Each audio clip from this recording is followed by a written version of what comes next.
Today's episode of Socially Democratic is presented to you by Dunn Street. Dunn Street is a progressive campaign agency that specialises in community organising. We work with non-profit and community-based organisations, trade unions, progressive businesses and social democratic parties across the globe to develop campaign strategies, train engagement staff in leadership and power building, and help you execute your campaign with data-driven tactics and actions. And in 2022, Dunn Street will continue to work with folks that want to share their stories, inspire others, take action and organise communities for change. To find out how you can partner with Dunn Street, hit us up at dunnstreet.com.au. Today's episode is also proudly brought to you by Maurice Blackburn Lawyers. Maurice Blackburn Lawyers have the experience you need on your side when something goes wrong. They know the law inside and out and will explain every detail without legal jargon so you can feel comfortable and fully understand your situation. They know how the system works and have the expertise and resources to continue standing up for clients on matters where others might just give up. Find out more by visiting their website at mauriceblackburn.com.au. Hello and welcome to another episode of Socially Democratic, your weekly centre-left politics and organising podcast out every Friday, and this one is out on a Friday and dives into the progressive campaign issues of the day and the people leading them from home and abroad, and we're staying abroad. This is our final episode whilst we are on the road over in the United States. We're going to sit down with a good friend of mine who we've had on the show before. You may remember from a podcast we did at the start of the year. In fact, Jonae's been on a couple of times. Jonae Wartel, who's a Democratic strategist. Jonae obviously most famous because she was the campaign director for the Georgia runoff, which was the two elections to elect the two senators, the two spots that were up for grabs after Trump had lost the 2020 presidential election. There was a runoff in January the next year, 2021, and two positions for the Senate. If the Democrats won both, then they would then get control of the Senate, which was critical, and they did. They elected John Ossoff and Reverend Warnock, and the campaign director from that campaign was Jonae Wartel, and she's back on the show today to give us a bit of a briefing, a preview of the upcoming November midterm elections in the United States. So check out today's episode with Jonae. If you like the show, don't forget to subscribe to the podcast on Apple Podcasts, Spotify and Stitcher, and to give us 5 stars on Apple Podcast and on Spotify when you're done listening to today's episode, and leave us a review on Apple Podcast and Podchaser. And for all updates, follow Dunn Street on Facebook, Twitter, Instagram and LinkedIn. Okay, let's get today's episode.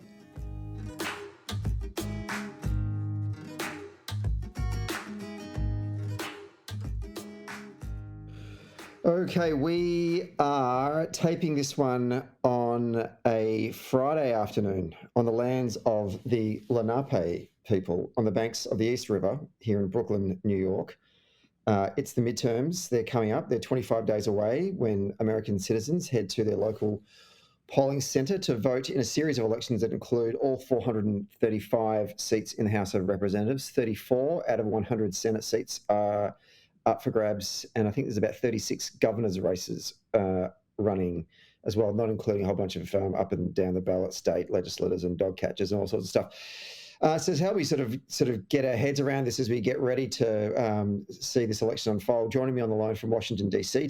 is a former Georgia Senate runoff director who helped elect not just one Senate candidate, but two. That's two miracles. And in my faith-based institution, that qualifies for sainthood. Joining me on the line once again, Saint Jonae, welcome back to Socially Democratic. Thank you. It's great to be here. That's quite the introduction. Sainthood. I need to make sure I put that on my resume. It definitely goes on LinkedIn. Saint Jonae. I think it's got a good ring to it. I don't think there is a Saint Jonae, so you know. No. I can already see them just revising all the logs of the history of saints just to add my face right there. Beautiful. Okay, a lot to get through today, and the last time we spoke was on the podcast was in January this year, and you kind of did a bit of a report card on the first full year of the Biden administration. And I went back and had a bit of a listen to the episode. And broadly speaking, I think it was a reasonably positive assessment that you had. There were some concerns around some of the results for the Democrats in that off-year election November last year around Virginia and New Jersey. Since then, there was a period there where enthusiasm for Biden and the Democrats kind of waned away to the point where people were thinking there was going to be this sort of this red wave at the midterms. But subsequently, things have started to turn around a bit, and Democrats are feeling a little bit more optimistic. So I really want to kind of get your sense to begin with, if you were to do a bit of a sort of a broad sweep of what's happened in the past, say, 8 months since we last spoke. Why was the Democrats not looking good going into the midterms, and now why are things feeling a little bit better before we then sort of dive into some of the areas where we think they might do well? Yeah. Well, I do. I think that, my picture and my view going into the midterms is still a very optimistic one. We did come off of the heels of the governor's race in Virginia and New Jersey that were close and in another case, unfortunate outcomes. But I really do think that what we've seen in the Biden administration is promises kept. Since we spoke, we've had, now Supreme Court Justice Ketanji Brown Jackson. We've had, a series of other wins for the administration. We've had historic votes on gun legislation, the student loan debt cancellation announcement, the Inflation Reduction Act signed. There's some climate legislation that was also there in terms of the list of accomplishments for the Biden administration. So I think what you see is the Biden administration continuing to keep their promises to the American people to make their everyday lives and the future of our country better. And so I think that is an absolutely very much a positive narrative frame for any party going into the midterm, to say that we are making progress, that the President Biden inherited a country that was reeling from the January 6th attacks on the Capitol. And now that he has continued to restore Americans' faith in their democracy, that their elected officials, despite having differences of opinion, can get things done when they work together.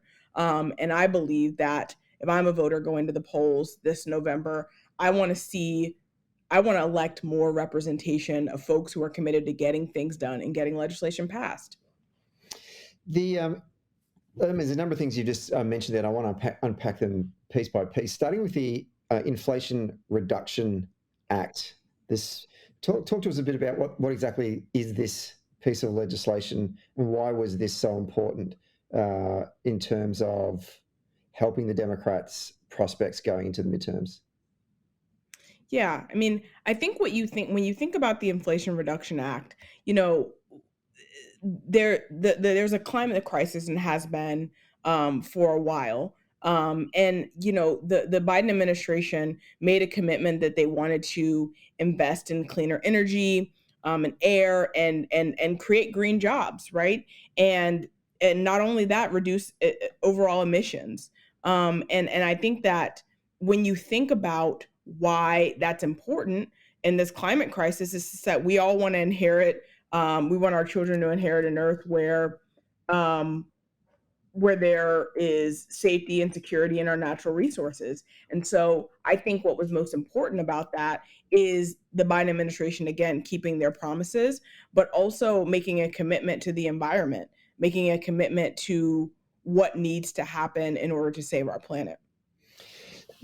When we were in DC earlier in the month with the Dunn Street delegation and a whole bunch of different meetings that we took with groups like the Center for American Progress, the DNC themselves, we met with a journalist, Steve Clemens, a bunch of other organisations.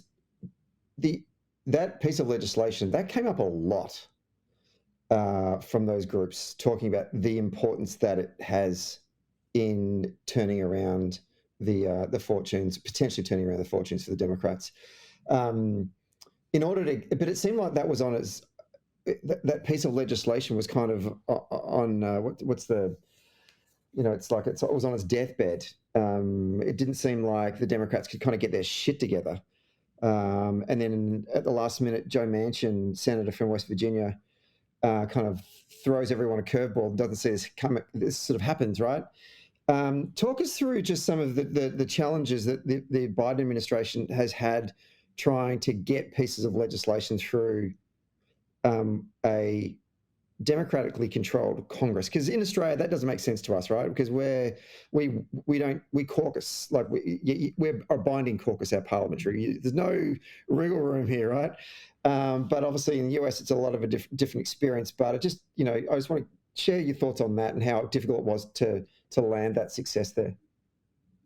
Yes, and as we are the controlling party in Congress now, and having the chambers certainly does facilitate a certain level um, of legislation creation and legislation passage. But we are also a party of ideas. We are also a party of understanding that there are different ways to do some of the critical ways to meet the critical needs in our communities, especially as it relates to climate, especially as it relates to some other domestic policies. There were some who in the party who felt like we should take a more progressive stance on some of the policies that we passed. There are some who felt that, we needed to do the things that were going to gain us bipartisan support, right? And so I think that in a lot of cases, what you see is us trying to operate in a bipartisan manner and be a party of ideas while also getting things done, right? And so I think that where that tension can often be raised is, why is a party with everyone who has the same letter behind their name, D, struggling to get legislation passed? And I think it is because the president wants to make sure that he is still building consensus across both chambers and still creating an avenue where he can get more legislation passed, right? And I think what we found is that he knows who now is going to work with him and who's not going to work with him. So when you see some of this legislation being pushed through more assertively and seeing us get things done, I think it's the president allowing that time for debate, allowing that time for ideas, allowing that time for opposition, but committed to delivering for the American people. And I didn't actually get to talk about the impact on the Inflation Reduction Act on prescription drug prices, which was such a huge part of that legislation. And, if clean energy policy and investing in our country's future doesn't get you excited as a Democrat, as a progressive voting, then what's happening with prescription drug prices? Who doesn't that affect, right? And so I think that when you see kind of the Congress maybe not moving as quickly, maybe not acting as fast, I think what you see is the president understanding that he is a leader of a party, he's a leader but he's also the leader of the United States of America. And so at the end of the day, he's got the mandate to deliver for the American people. And I think he realizes that, I think, even more so in this second year of the administration. With your campaign hat on, and if you were a local campaign director for a congressional seat, one that was competitive, or even a statewide Senate race, geez, it didn't half leave moving this piece of legislation quite late in the game. And I just wondered about giving you guys on the ground time to take that information and actually let it absorb into the minds of voters, right? Everyone's busy. No one's sitting there reading the New York Times, everybody, and refreshing updates every 20 minutes, right? So a lot of people out there in the community probably doesn't know about a lot of the good things that are actually in this piece of legislation. And there's only, as I said, there's only 40 odd days to go. I think, when did the bill drop? Maybe like a month ago or something. It's not a lot of time. What's your thoughts on that? Yes. I mean, in an ideal scenario, we would have much longer runway to message such a key piece of legislation and such a big accomplishment for the administration. But here's what I know. Democrats are out on the ground, beating the pavement. They're building massive field operations to talk to voters at their doors to help them to understand that the progress that this administration has made. And I think that's critically important given the amount of time that we have. We need to reach folks in every mode possible. So not only are Democrats building ground operations like ones we've seen in the past that have helped elect President Biden, but also helped elect President Obama twice. And the campaigns at the top of the ticket in these states are also investing in massive ground game, because we know that we need to do that. And what does a massive ground game investment mean? It means more volunteers talking to folks at the doors. And so I take comfort in knowing that there is a ground operation that is going to get this message through to voters. But we're also using other modes. Digital has scaled up tremendously. I can tell you, if Democrats aren't at your doors, they're in your text messages, because I get about 6 a day. And they're not just from Senate candidates. They are from local candidates. It's from local organizations who are asking folks to check their voter registration, that are asking folks if they've requested their absentee ballots. If they have gotten their absentee ballots, have they mailed them back yet? So the attack has to be multimodal, right? We can't just rely on the big machine ads that come out every year. We can't just rely on CNN punditry. We have to get out in the field. And that's what Democrats do best, right? I read an article probably about a week ago, maybe 2 weeks ago, where there was a poll that Brian Kemp was up, and they said, well, you must feel good. You must feel confident, right? You're up in the polls.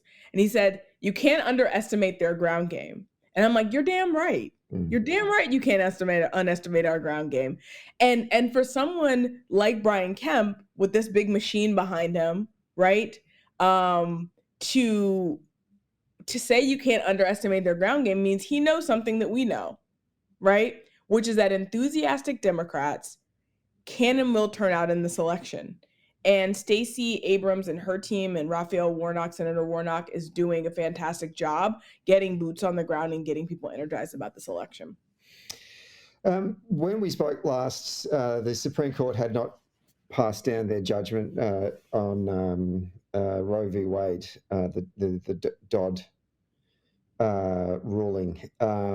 What's your sense of that in terms of energizing particular cohorts of Democrats to turn out in the midterms? Yeah. Well, from the moment that decision was leaked and then when it was actually dropped, I had friends who were on the steps of the Supreme Court within hours.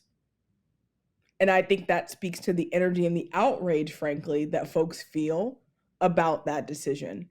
And I think that it is very important to understand that, folks are going to turn out in this election, yes, to elect Democrats, because we want to keep Democrats in power, especially in places, where our rights are being threatened at the local level. But I think what you also see is that people are energized when they feel like their rights are under attack and when they feel like their freedoms are under attack. And what you saw in this overturning of Roe v. Wade is folks knowing and feeling like their rights are under attack.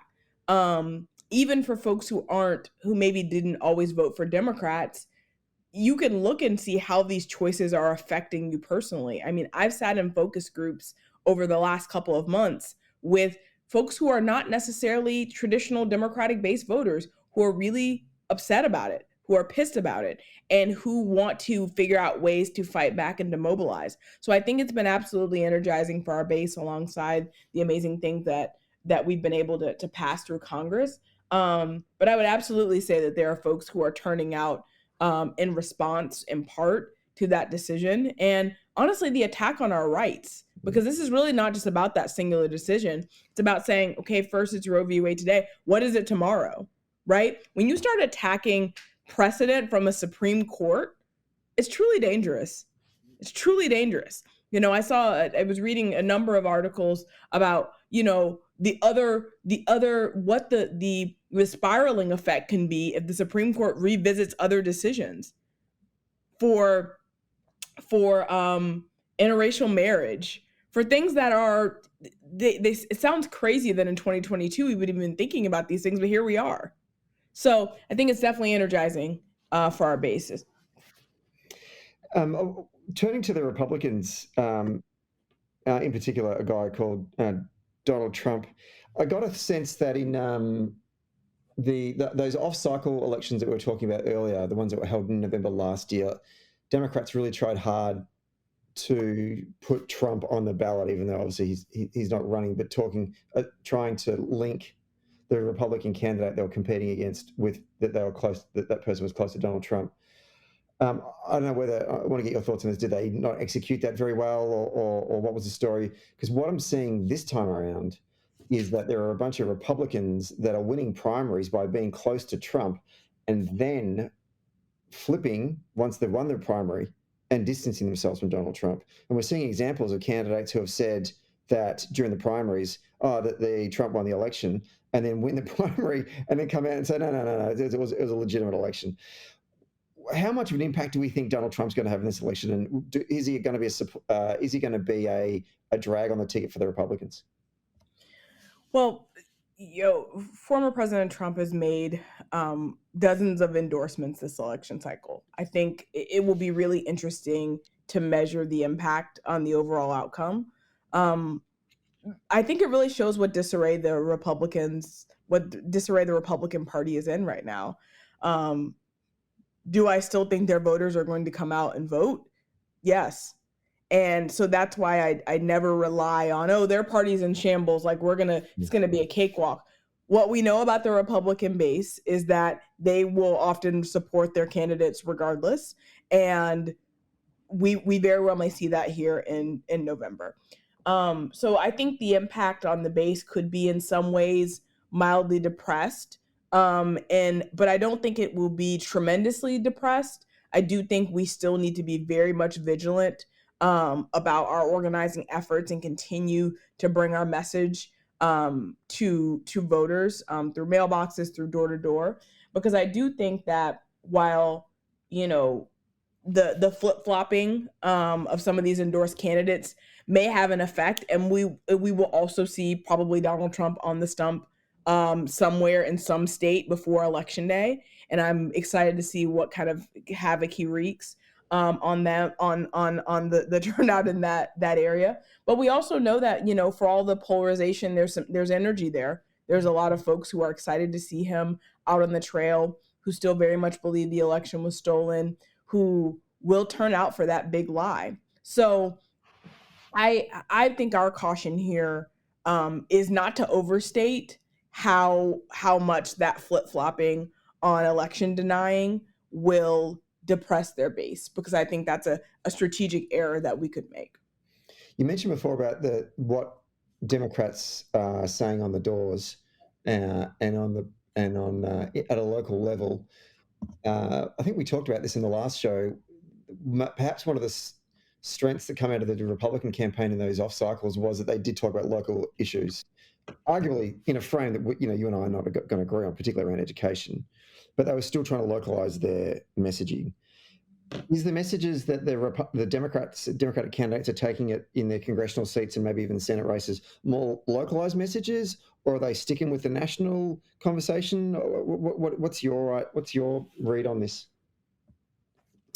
Well, I do think that midterm elections tend to be about what the party in power has done, and so I don't think that in most cases Democrats are going to be able to run from the president entirely.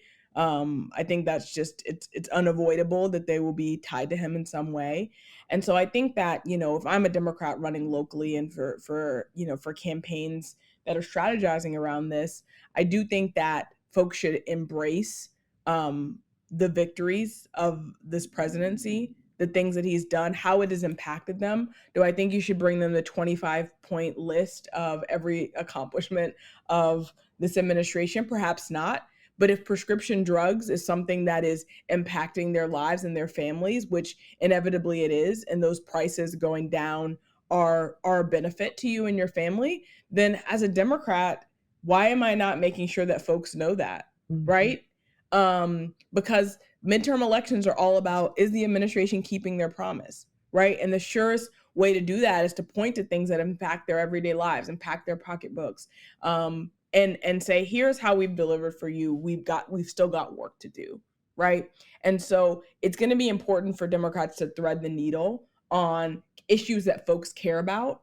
I don't think it's about running away from the Democratic Party. I think it's about embracing our victories and making sure that folks know that was about us championing the things that matter most.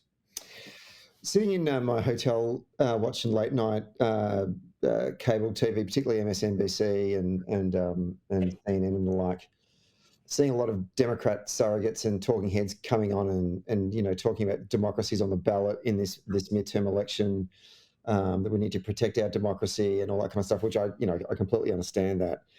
But I'm just wondering, if I was an undecided voter or an independent, I feel like whilst it's important, it feels like a pretty processy kind of issue, and I probably wouldn't really give a shit. Is that message that they're running, and even Stacey Abrams said it the other night as well, is that just to try and mobilize Democrats to come out to get angry about what's at stake in terms of our democracy? Or is it actually a talking point to try and persuade people to come across to the Democratic poll? What's the strategy behind that messaging, do you think? Well, I mean, I do think anything that can energize our base is important to leverage. I do think sometimes, as Democrats, our arguments do, or our dissent can, we have to make sure it's reaching voters, and that we're making them care, right? And sometimes that's using fewer words and giving it a little punch, right? And I think as a messaging, on the messaging side of things, I think that oftentimes we get in the weeds with our message. The arguments get academic, and I think we have to remember that voters are most focused on how is this affecting my life?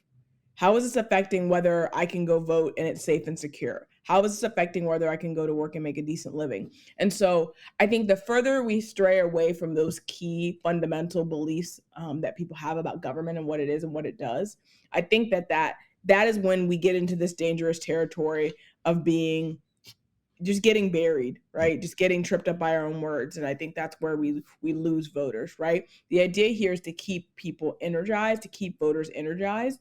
And whenever the messaging isn't breaking through and it isn't creating energy and momentum and enthusiasm, we've got to think of ways to do that, or maybe set those messages aside and focus on the ones that do. Well, since we are talking about democracy being on the ballot and the threat to the institutions that guide the American Republic, what impact has, or do we think, Republican efforts and GOP efforts at a state level to continue to undermine the ability for folks to come and vote will have at this election? Obviously, no, actually, I'll shut up there and I'll let you answer that question. Yeah, I mean, we spent all of 2021 pretty much fighting for the right for people who cast ballots in 2020 to vote again. And it is really shameful place that we're in the year 2022, when we even have to be faced with the reality that someone may go to their polling place and be turned away or told to cast a provisional ballot that won't count, or anything even far worse than that. And when we look at the last calendar year, we had, nearly 24 states that passed some law that either restricted how folks could vote, so being able to mail in your ballot, restricted the ways that you could receive a ballot, the ways that you could return a ballot, the restrictions to whether you could vote early.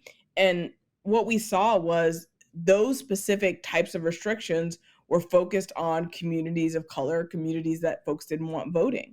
And so I think that now that in some states where there are new laws on the books, I think about Georgia in particular, where there are restrictions, I think our next line of defense is continuing to fight back where we can fight back, because I think we've got to fight for our rights regardless of what laws are on the books. But I think we also have to educate folks again about how voting may have changed in their community since the last time that they voted. Mm-hmm. And so folks checking their voter registration status to see if they've been purged from the voter rolls in a state like Georgia, folks checking to see, okay, when and how can I return my absentee ballot? In an election year where the legislature is not in session, our efforts have to turn to education and organizing. When we can fight back through the legal vehicles that we have, let's fight back through legal vehicles that we have. When it comes to the ballot box, when our feet are to the fire as Democrats, as organizers, the best tools that we have are education and mobilizing people based on that education. So Um, I do think that there will be an impact here. I think it will be very interesting to see how much of an impact that makes. Um, and then what the next legislative session brings and what further litigation yields.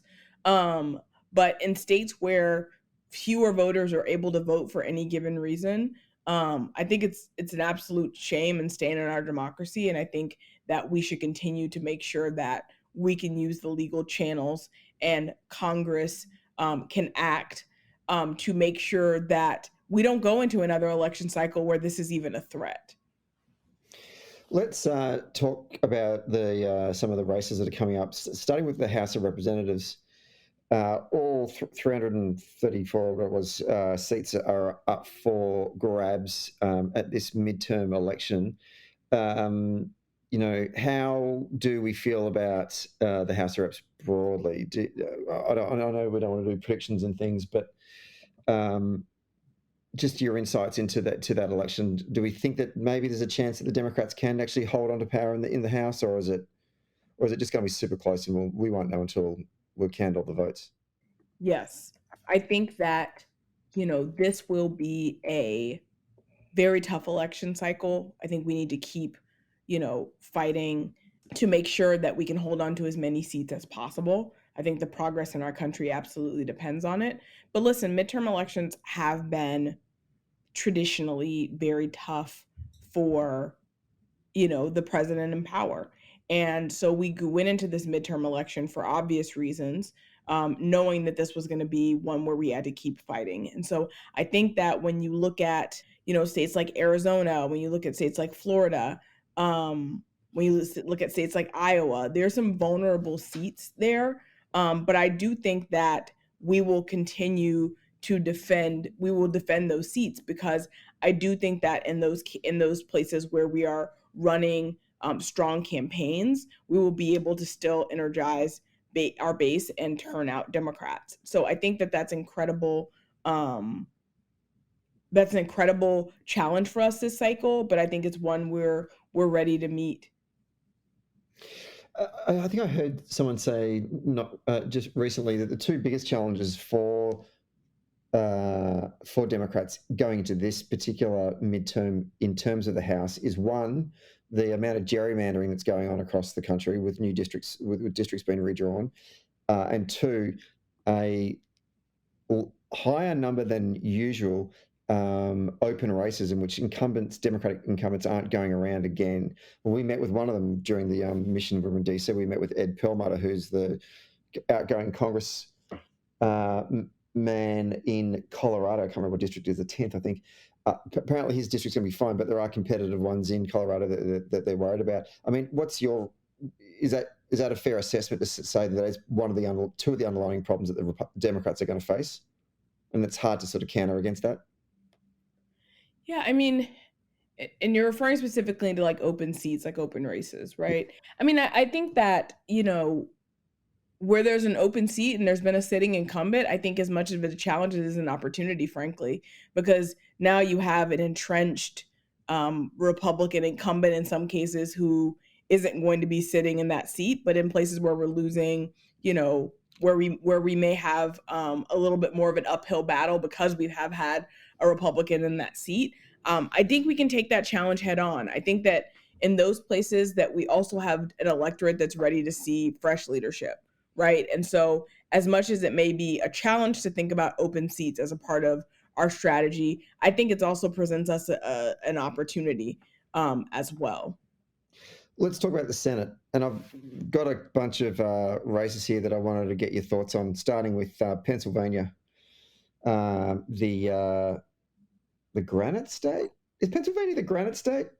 New Hampshire is the Granite State. What's Pennsylvania? What's their thing? This is really, I should never have even opened this can of worms, Jonae. This is massive. No, it's not brotherly love, because that is just Philadelphia. Anyway, it's one of those states. It's the states. I can't remember. Anyway, who's the two major candidates? So who are the two Senate candidates running for the two major parties in that particular race? And what are your thoughts on that?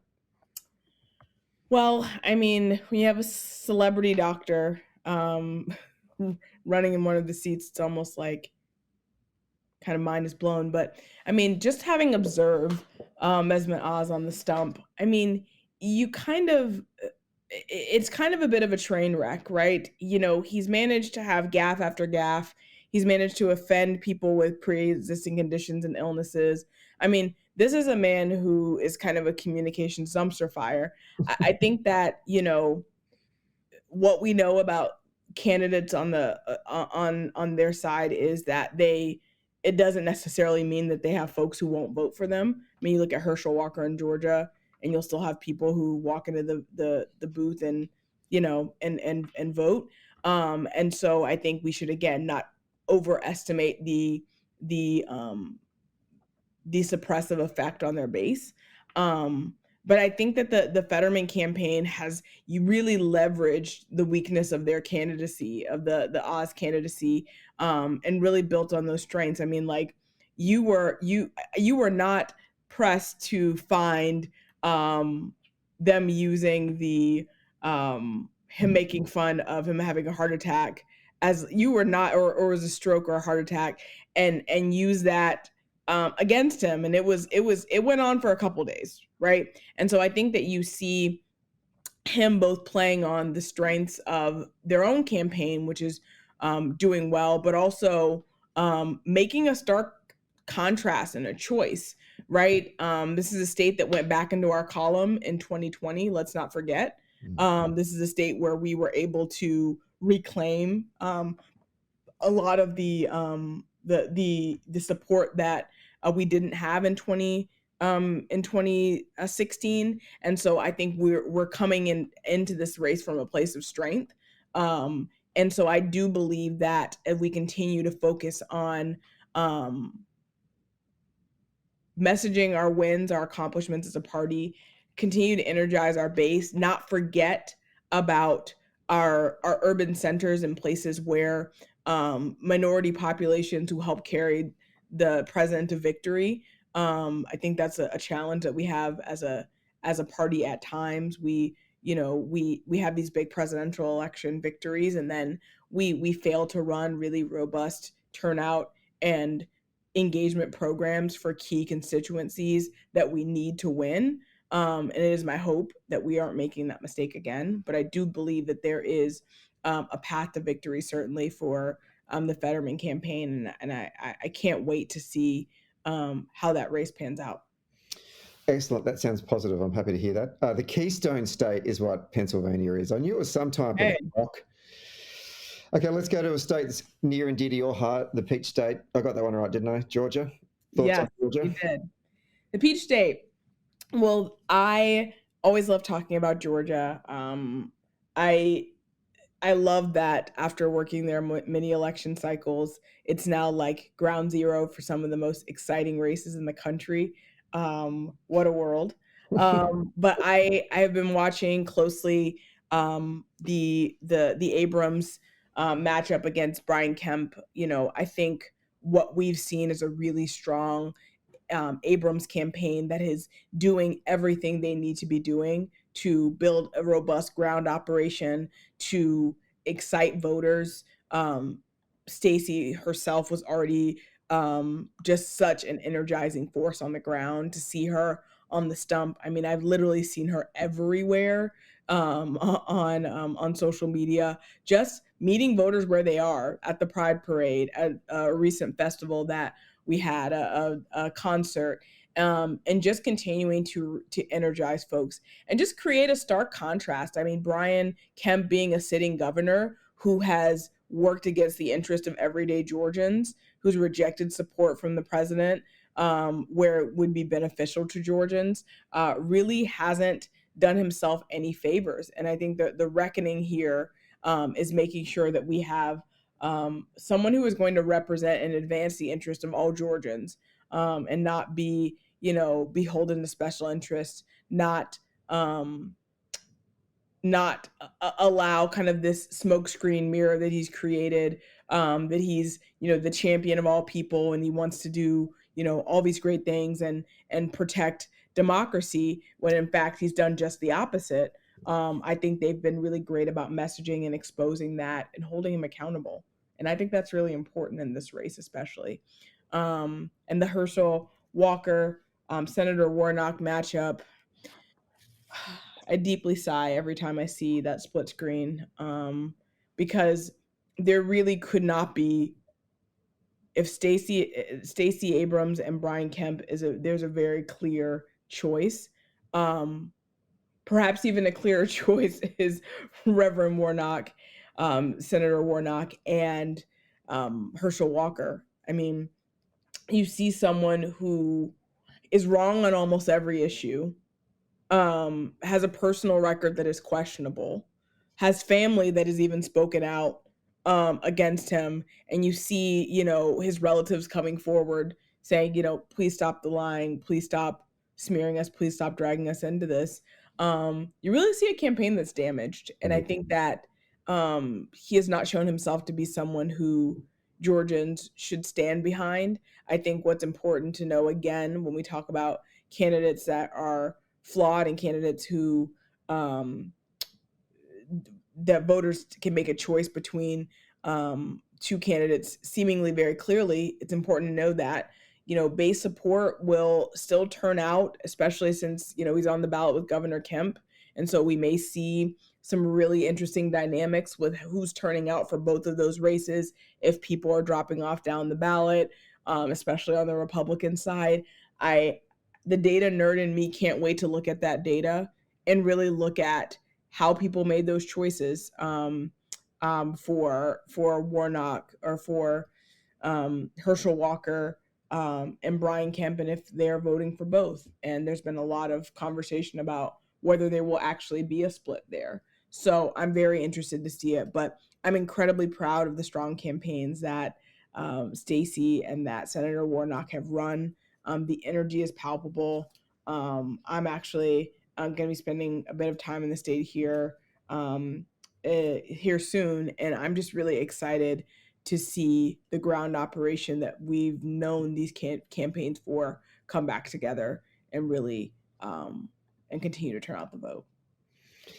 Moving across the country to the Silver State in Nevada, the two candidates running there, Catherine Cortez Masto is a Democrat against Adam Laxalt, who's a Republican, who's a Trump-backed election denier. Any thoughts on Nevada?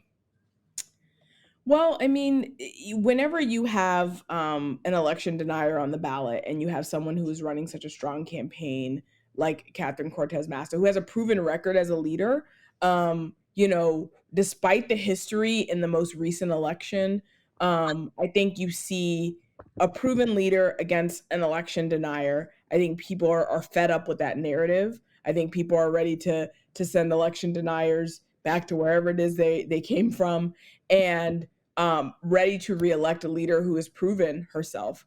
I don't think it's just about her being the opposition or being the better choice. She's also a proven leader.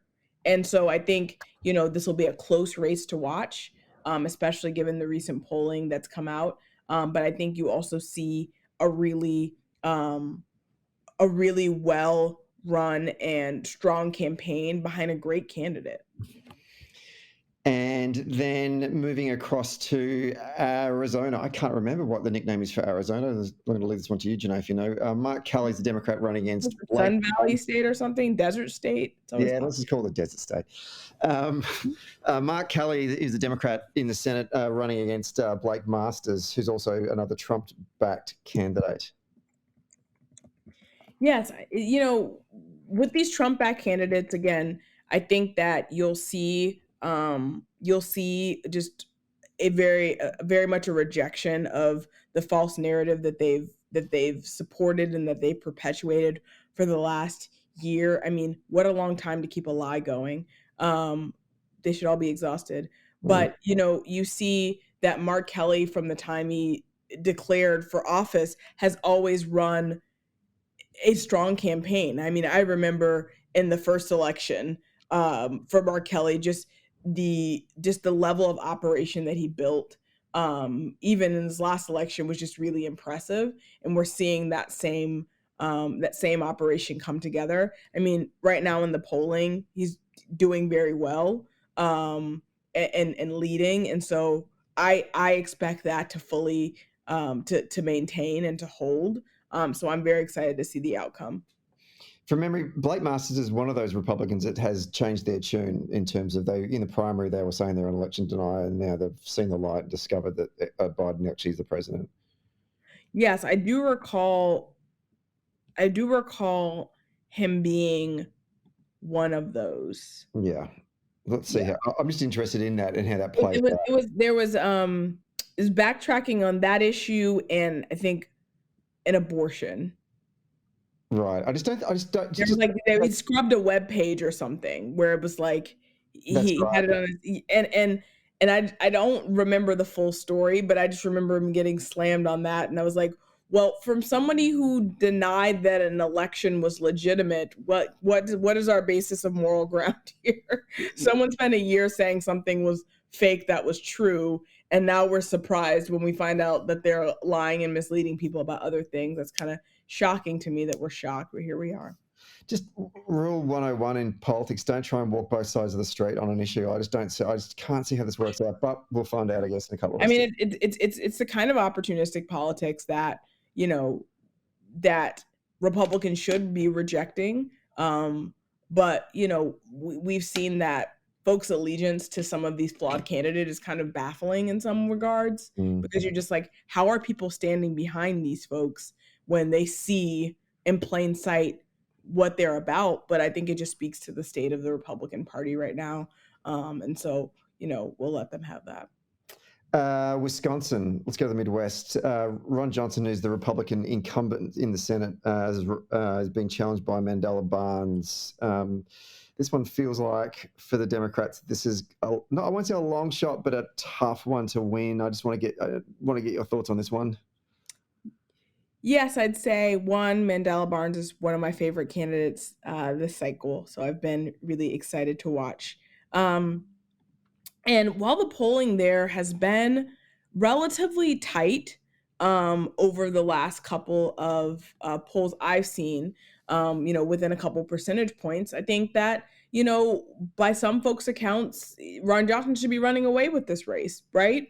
And so when people say, well, will this be a close race? When it is a close race right now, I think that, whichever way this goes, it'll be tight on either side. And so I don't think we should write this off as being an impossible race for the Barnes campaign. I've actually been impressed with the amount of traction nationally that he's received, the amount of support that he's received, not just by folks within the state, but also just how he's positioned himself nationally as well. So I do think that there's tremendous excitement about this campaign, and I'm really excited to see the outcome. And the last one, Ohio. Tim Ryan is the Democrat running against J.D. Vance. Ohio's been a weird state recently. Obviously, it seems to be going more and more red. What's your thoughts on the Buckeye State? The Buckeye State. Now that one I did know. What I can say is, yes, I think the math is it's tough to math the math out there in Ohio. It has definitely been a challenge for us recently. I will say that if the amount of times a week I get a text from Tim Ryan is any indication of the strength of his ground game, I'm impressed. I can say with certainty that I receive no less than 3 texts a week. I think this will continue to be a tough race, and one to watch. I do think that Tim Ryan is somebody who I think is very much representative of Ohio in a way that has appeal to key voters there. And so when you think about a candidate that I think can really bring people together, who has that appeal, who has that sensibility to lead, I do think Tim Ryan has that appeal. And not to say that we're in an age of sensibility, because certainly, we're in interesting times. I do think for a candidate that in a state like Ohio knows that state and can navigate that state like a true political professional, I think Tim Ryan has done a pretty good job. It's a poisonous nut, the Buckeye. I just got a text. I just got an email from the Mandela Barnes campaign. Look at that. Them up. Their ears must have been burning because they knew you were talking about them. Yes. The algorithm is working. Any other races that you just want to throw out there that we haven't covered? Just, I'm pretty on the spot there, I know, but is there anything else you wanted to make mention before we wrap up?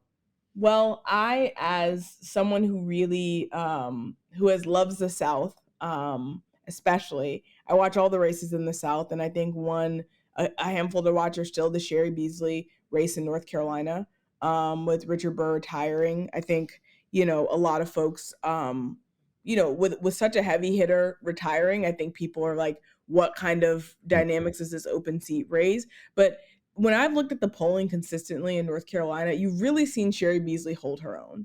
And I think that that's really important because there's always this question of viability when you think about these campaigns, and are they a long shot? And then when you see this polling consistently that looks strong, I really feel like it's a great signal and a great sign. So I'll continue to watch that race.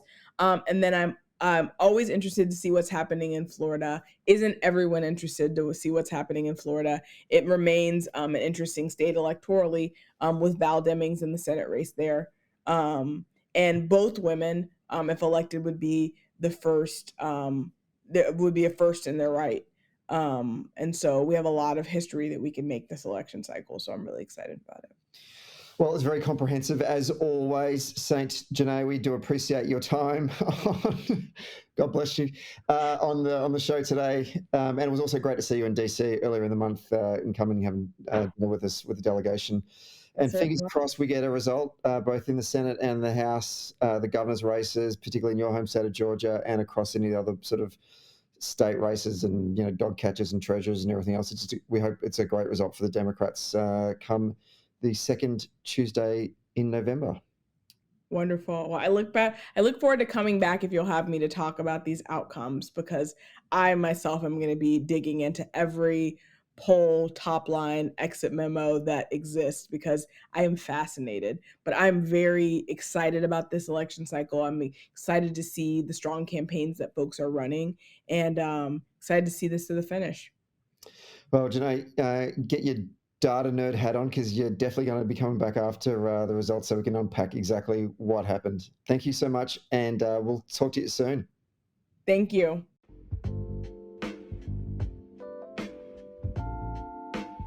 Thanks for listening to Socially Democratic. Did you like the podcast? Hit the follow or subscribe button, and be sure to leave a review on Apple Podcast or Podchaser. And to get all the latest on Socially Democratic, follow Dunn Street on Facebook, Instagram, Twitter, and LinkedIn. And we'll see you next Friday.